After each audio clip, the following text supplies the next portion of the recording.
Fermerët në Bashkinë e Fenikit vjelin prodhimin e rreth 100.000 rënjeve ulliri, por punimi i prodhimit të ullinjve bëhet në fabrikat e vajit, të cilat janë shtuar gjatë viteve të fundit. Në 5 njësitë administrative të Bashkisë së Finikit funksionojnë plot 10 fabrika vaji.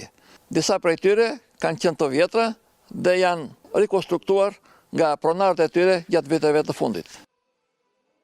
Megjithatë, shitja e vajit të ullirit vazhdon të kryhet me mënyra tradicionale, pasi asnjë fermer nuk ka arritur të sigurojë certifikimin e tij. Çdo gjë duhet vijë mbi një bazë ligjore, edhe të certifikohen, edhe të shikohet dhe cilësia e fabrikave të vajit në të gjitha nivelet, si nga ana teknologjike, nga ana higjienike, edhe nga të gjitha veprimet e likshme me qëllim që edhe cilësia e vajit, edhe në vazhdimsi të gjitha të jenë të bazuara në ligje siç është në gjithë Evropën. Ndonse shitja e prodhimit të vajit ka vijuar normalisht, fermerët vazhdojnë të kërkojnë ndërtimin e qendrës së grumbullimit të prodhimeve bujqësore dhe plektorale.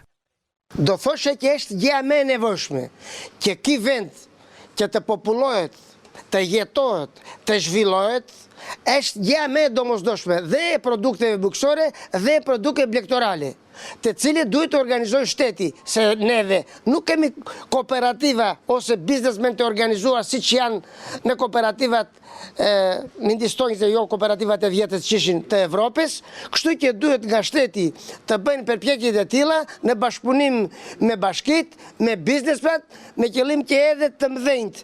të kenë mundësi që të tregtojnë dhe të rritin prodhimet e tyre dhe pjesa tjetër e popullatës që i ka për përdorim të vet ose për një të ardhur të vogël të marrin ata një zhvillim të dukshëm. Është shumë e domosdoshme.